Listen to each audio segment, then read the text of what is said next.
आदरणीय पार्टी सभापति रवि लामिछानेले मेरो नामै तोकेर जसरी चाहिँ सदनकोमा उभिएर चाहिँ एउटा दलित समुदायसँग चाहिँ जसरी माफी मागिदिनु भएको छ, अब वर्षौंसँग शिर झुकाएर बसेका दलित समुदायको अन्तर्राष्ट्रिय जगतमा नेपाल र नेपालीको शिर चाहिँ उच्च भएको छ। कम्तीमा त्यो विभेदमा अपमानमा परेका मान्छेहरूले अब यो खालको घृणा र पीडा चाहिँ बेहोर्नु पर्ने छैन। यत्रो द्वितीय जनमतलाई यतिका धेरै जनतालाई विदेशी भनिन्छ भन्दा हाम्रो भन्नु केही पनि छैन। कम्तीमा चाहिँ यो त उहाँहरूले बुझ्ने कुरा, आम नेपाली जनताले नेपाली भाषा स्पष्ट बुझ्नु भएको छ, लाइभ हेर्नु भएको छ। अब यसमा हामीले छुट्टै खण्डन गर्नुपर्छ भन्ने केही पनि लाग्दैन। वर्षौंदेखि उत्पीडनमा परेका एउटा समुदायसँग राज्यले माफी माग्दैछ, त्यो रियलाइज गर्दैछ र आगामी दिनमा त्यो नदोहोर्याउने प्रतिबद्धता गर्दैछ र उनीहरूको जीवनस्तर सुधार्ने सन्दर्भमा काम गर्दैछ भन्ने कुराको विश्वभरि प्रशंसा भइरहेको छ। तपाईँले अहिले प्रश्नमा भनेको जस्तो हिजो वर्षौंसम्म हामीले माइती गठबन्धनमा उठेर बसेर हातखुट्टामा नेल लगाएर जे मुद्दाहरू उठाएका थियौँ, त्यति बेलाका स्वतन्त्र पार्टीका सभापति अहिलेका हाम्रा सभापति रवि लामिछानेज्यूले पनि सदनमा पहिलोचोटि मेरो विषय प्रवेश गराइदिनु भएको थियो। आज संयोगले म त्यो पार्टीबाट निर्वाचित भएर सदनमा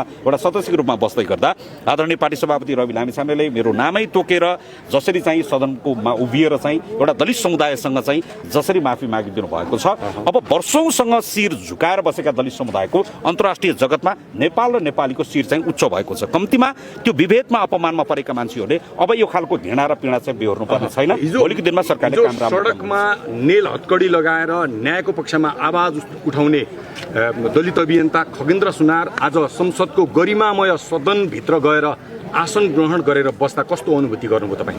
होइन, हामी त आम एउटा नेपाली जनताको एउटा उपेक्षामा उत्पीडनमा परेका मानिसहरूको एउटा चाहिँ त्यो मुद्दा बोकेर एउटा प्रतिनिधिको रूपमा त्यहाँ बसेका छौँ। हामीलाई एउटा गर्व महसुस यस बारेमा छ कि कम्तीमा हामी त्यो समुदायको एउटा प्रतिनिधित्व त्यो आवाजहरू पुर्याइरहेका छौँ र कम्तीमा देश एउटा सङ्कटमा परेको बेलामा देशलाई यो अप्ठ्यारो परिस्थितिबाट बाहिर ल्याउने सन्दर्भमा एउटा सदस्यको रूपमा रहेर एउटा जनप्रतिनिधिको रूपमा रहेर यो कर्म गर्न पाएकोमा म सबै जनताहरूलाई हार्दिक धन्यवाद। मेरो अन्तिम प्रश्न छ, आजको संसद के हुनु पर्थ्यो भने शुभकामना आदान प्रदान गरेर सौहार्दपूर्ण वातावरणमा टुङ्गिनु पर्थ्यो, तर राष्ट्रिय स्वतन्त्र पार्टीको जुन 2/3 नजिकको सरकार बनेको छ, यो सरकारलाई विदेशीले बनाइदिएको सरकार, बारबारा फाउन्डेसनले बनाइदिएको सरकार भनेर प्रतिपक्षी दलले आरोप लगायो।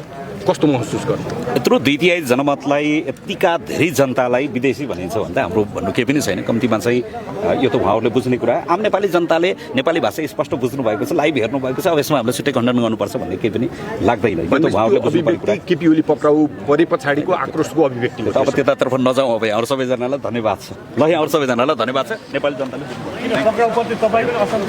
हजुर त्यस्तो लाग्छ र त्यस्तो लाग्छ। यहाँहरू सबैजनालाई धन्यवाद छ। कानुनको कार्यान्वयन हुनुपर्छ, कानुनले काम गर्छ। खुसी हुनुहुन्छ भने पनि पक्राउ परेको